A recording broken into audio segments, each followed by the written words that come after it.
चलिए ध्यान दीजिएगा सवाल में। तो हम लोग देख रहे थे एक्सरसाइज कितना, एक्सरसाइज 8.1 और प्रश्न संख्या 11 तक कंप्लीट है। आज 12 देख रहे हैं, यानी ये एक्सरसाइज का लास्ट प्रश्न है। ठीक है, क्या कह रहा है ध्यान दीजिएगा। कह रहा है कि एबीसीडी एक समलंब है, एबीसीडी यानी ये कथी है, समलंब।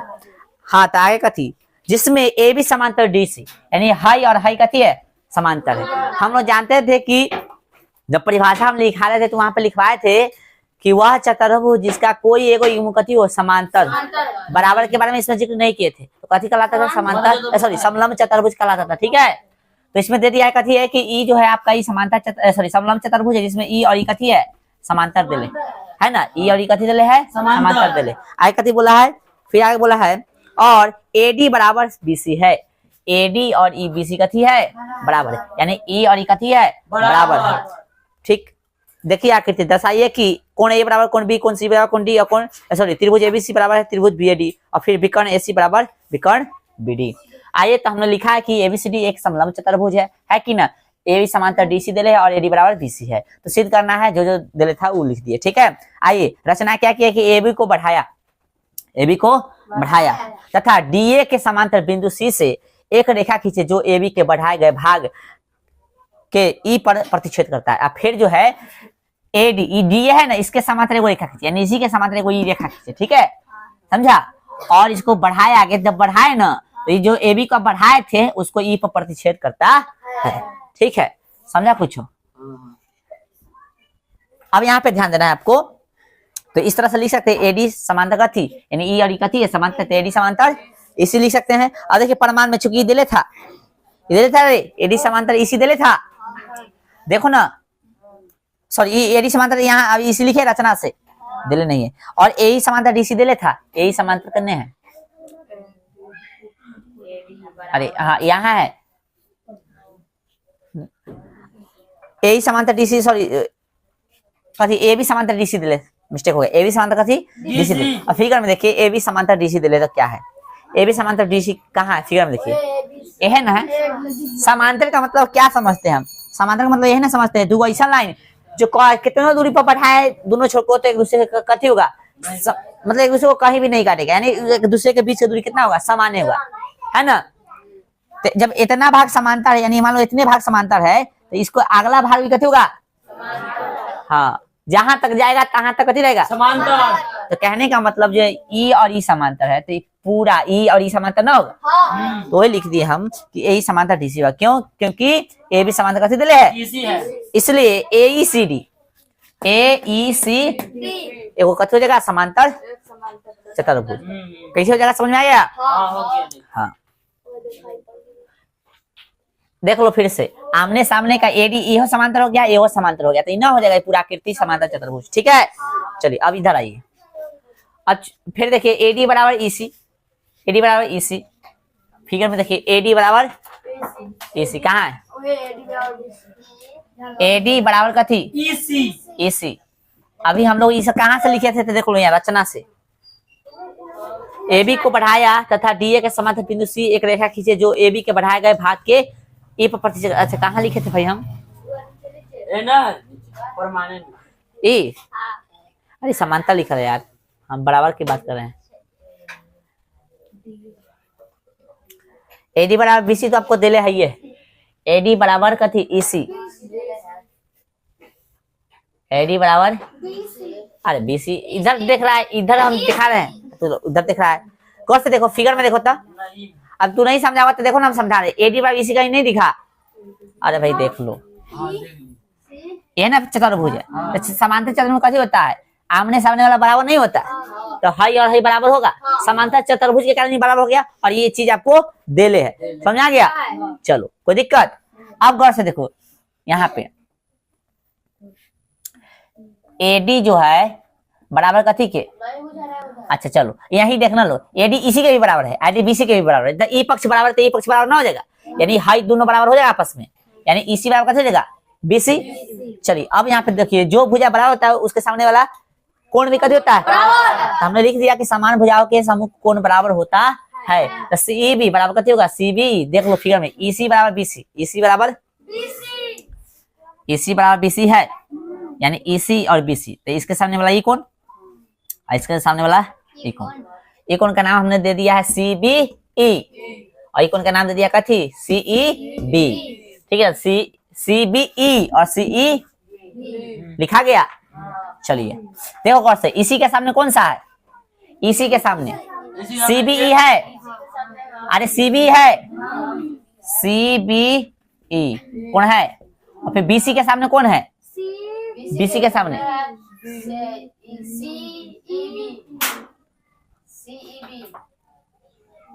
BC के सामने देखो CEB है ना, CEB, ठीक है। अब दोनों देखो लिखा है कि नहीं, ये पहले इधर लिख दिया, ये बाद में लिख दिया, उसको कोई दिक्कत है नहीं, ठीक है। चलो अब यहाँ पे देखिए समीकरण कितना है, इसको मान लिए 1। अब DAB प्लस CEB, अब कैसे हो गया, एक ही तरफ के अंतर कोणों का कितना होता है, 180। पढ़ा है ना कि समांतर होता है, याद करो, ऐसे हमने पढ़ाया है, ऐसे पढ़ाया कि ऐसे रहेगा तो ऐसे ऐसे कथी होगा 180 होगा, एक ही तरफ के अंतर कोण। तो गौर से देखिए, तो DAB यानी ई वाला, और CEB यानी ई और ई दोनों का योग कितना हो गया 180, क्योंकि ई और ई समांतर है ना रे, एक ही तरफ के अंतर कौन हो गया। चलो अब गौर से देखो, इसको हमने क्या किया, इधर 10 के 10 रखा, तो 10 के 10 इधर आती 180 है, इसको प्लस में इधर कितना मिलेगा, समीकरण 1 मान लिया। अब देखो ABC और CBE, ABC ये वाला और CBE, गौर से देखो ऐसे रहता है, तो ये वाला रैखिक युग्म कहलाता है, तो रैखिक युग्म अभिक्रिय से कथी देगा, दोनों का योग कितना देगा 180। अब गौर से देखो, इसको 10 के 10 रखे, ये उधर ये प्लस में उधर कितना हो गया, ध्यान दो ना यार, ये 1 है, ये 2 है, तो ध्यान नहीं है। चलो इसको ये 2 हो गया, देखो गौर से यहाँ पे, अच्छा चलो ये यहाँ पे इसको 10 के 10 रखे, इधर 180 है, ये प्लस में उधर कथी हो गया माइनस में, थर्ड हो गया समीकरण। अब देखो गौर से, एक चीज आपको देखना है गौर से, समीकरण 1 देखो पहले, कहाँ एक ठीक है। अब समीकरण 2 देखो, समीकरण 2 देखो, और समीकरण 3 देखो। अब हम पक्का कर रहे हैं, तू लोग गौर से नहीं देखा होगा ना समझा होगा, अब हमको फिर समझाना पड़ेगा, यहाँ थोड़ा घेर रहे हैं, ठीक है। चल, कोण CEB बराबर कौन कथी के, CBE के। अब इसके जो भी बराबर में होगा सब कथी होगा ना, तो देखो तो CEB के बराबर में कथी 180 घटे DAB है, 180 घटे कथी DAB, ठीक है। और फिर यहाँ पे देखो दिख रहा है ना, फिर यहाँ जाओ, फिर CB के बराबर में 180 घटे ABC है, CB के बराबर, इधर बराबर लिख सकते हैं ना, 100 इधर लिख रहे नीचे है, बराबर में है 180 घटे कथी ABC। अब जो हमरा 2 को लेना पड़ेगा बराबर में ले सकते हैं ना, जो 2 हमको पसंद होगा उसको ले लेंगे, तो ये दोनों का हम लोग लिए, ठीक है। देखो समीकरण 1 2 3 लिख दिए, ये दोनों ले लिए बराबर, एक इधर एक उधर, तो ई और ई कट सकता है, और माइनस माइनस भी कट जाएगा, तो बचेगा DAB और कथी ABC। और DAB जब बोलते हैं तो कौन सा कौन, DAB तो है ना, A होता है, और ABC बोलते हैं, ABC बोलते तो कौन सा कौन, A ना B, समझा रहा है, तो लिख दिया देख, A को साबित करना था 1 नंबर हो गया साबित। अब देखो चूंकि ABCD कथी है, समलंब है, कथी है, तो आसन कोणों का कितना होता है 180, तो A प्लस D का कितना हो जाएगा 180 होगा, समीकरण 1 हो गया, 1 नंबर तो 4 हो जाएगा। फिर B प्लस C, आसन कौन है B प्लस C, आसन मतलब आसपास, 180 हो जाएगा, ठीक है। समीकरण 1 2 से क्या देख रहे हैं हम लोग कि ई पक्ष बराबर है, तो ई पक्ष भी बराबर हो जाएगा, यानी कोण A प्लस कोण D बराबर कोण B प्लस कोण C। अब यहाँ पे देखो A के B कर दिए, A को कैसे कर दिए, अब यहाँ कैसे हो गया, तो देखो यहाँ पे A बराबर B है, तो एक जगह पे B कर दिए, D के D जिसके तस, B के B जिसके तस, C के C, यहाँ पे कोण छूट गया, बुआ ध्यान रखो, तो B से B कर दिया तो कथी बचा, D बराबर C या C बराबर D, बात कथी है सेम है। अब त्रिभुज ABC तथा त्रिभुज कथी में BAD में, गौर से देखो BC बराबर AD, BC बराबर AD, दे ले क्वेश्चन में देखो यहाँ पे BC बराबर AD, पहले ही लिखा है बाद में वो लिखा है, उसको कोई दिक्कत नहीं है। ठीक है, फिर गौर से देखिए कोण बी बराबर कोण ए, लाए है ना अभी, कोण ए बराबर बी बोलो चाहे बी बराबर ए बोलो, बात कथी है, साबित कर चुके हैं। ए बी और ए बी दोनों में कथी है, उभयनिष्ठ है। आज फिगर में देखो त्रिभुज एबीसी या बीएडी, त्रिभुज ए बी सी, त्रिभुज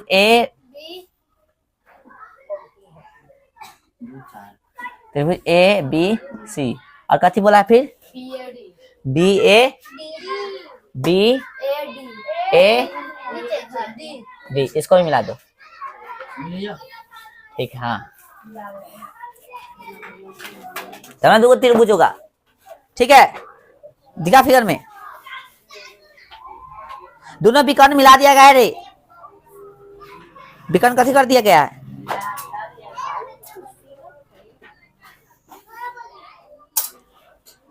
हो गया। तो दोनों त्रिभुज देखो, फिर से देखो एबीसी, त्रिभुज कहाँ है एबीसी, हो गया।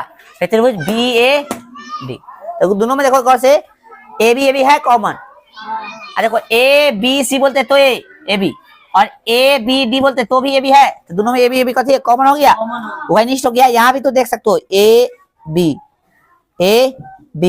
ठीक है।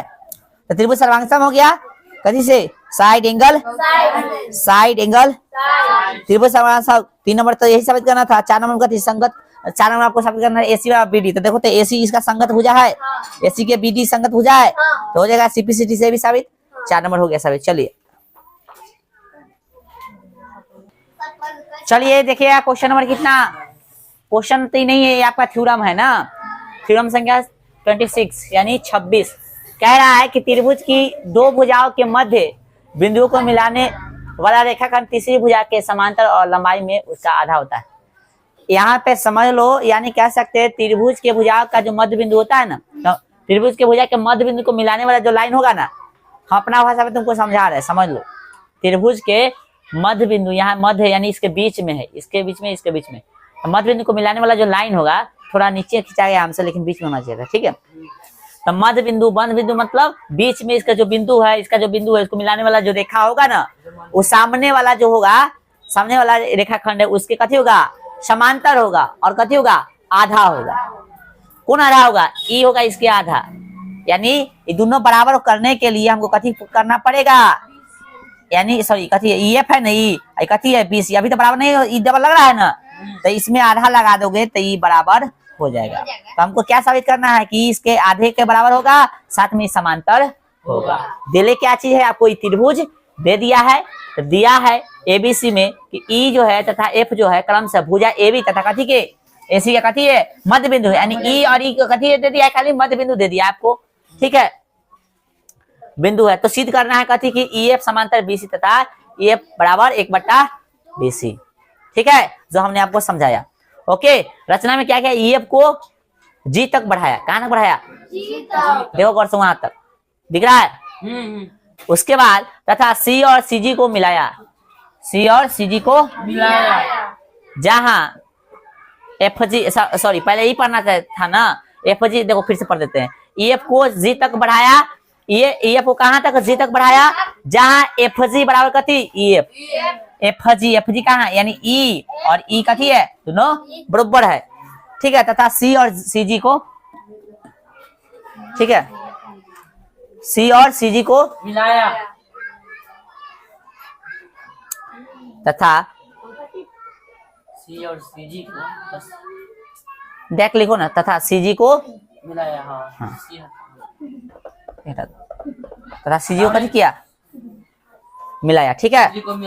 आगे देखिए, अब समझो यहाँ पे, ऐड ध्यान दो बुआ, बाद में कर लेना ऐड, ध्यान दो यहाँ पे, त्रिभुज एईएफ तथा त्रिभुज सीजीएफ, एईएफ कहाँ है, ये वाला, और सीजीएफ ई वाला, ये दोनों को देखो गौर से, ध्यान दो, जो इन्होंने ध्यान देगा मार खा जाओगे, तो ध्यान दो यहाँ पे, कलम कॉपी छोड़ दो अभी सब कुछ। अब देख रहा है कि ई एफ बराबर एफ जी, रचना से आए, रचना में देखो हमने लिखा है यहाँ पे, कितने क्या यार, यहाँ, ठीक है। और कोण ए एफ और सी जी कथी, कोण ए एफ ई और C F G, A F E यानी ई वाला है ना, और सी एफ जी यानी ई वाला सम्मुख कोण है, तो सम्मुख कोण बराबर होगा, और ए एफ और सी एफ, ए एफ और सी एफ, सॉरी एफ है ना और सी एफ। अभी दोनों बराबर होगा क्योंकि बीच में था। थोड़ा देखो फिगर में हम नीचे बना दिए, लेकिन कथी है बिंदु, ये बिंदु बीच में है, मध्य बिंदु है। तो मध्य बिंदु मतलब कहाँ, बीच में होता है। तो मान लो बीच में था, इतना बराबर इतना ना होगा, तो एफ बराबर कथी सी एफ हो गया। साइड एंगल, साइड एंगल से त्रिभुज कथी होगा सर्वांग समकोण। यहाँ भी देख सकते हो, यहाँ पे ये आपका जो पहले कथी लिए थे, साइड लिए हैं हम लोग, आए है ना, इस साइड लिए कि इस साइड लिए हैं, से बताओ। हाँ खाली कर रहा है, इस साइड कहाँ लिए हैं, इस साइड लिए हैं, पहले ही लिए हैं तो साइड हो गया, एंगल हो गया, फिर कथी हो गया साइड। इसमें देखो साइड एंगल, ध्यान दिया करो कथी ले रहे हैं, ठीक है। साइड एंगल साइड से त्रिभुज सर्वांग सम हो गया, ठीक है। त्रिभुज सर्वांग सम संगत कोण, संगत भुजा कथी हो गया बराबर होगा, तो संगत भुजा ले लिया हम, बराबर में ए कथी बोलते हैं ए बराबर सी जी। अब गौर से देखिएगा, चूंकि ए बराबर बी दे ले था, अब ये कहाँ दे ले नहीं दे ले, समझिए ए बराबर बी नहीं होगा। देखो यहाँ ए बराबर कथी बी, क्योंकि ई बिंदु जो है ई कहाँ है, इसके बीच में स्थित है। तो बीच में मान लो ये लाइन है, इसके बीच में कर दिए, ये लाइन है इसके बीच में कर दिए, तो इतना बराबर इतना ना होगा।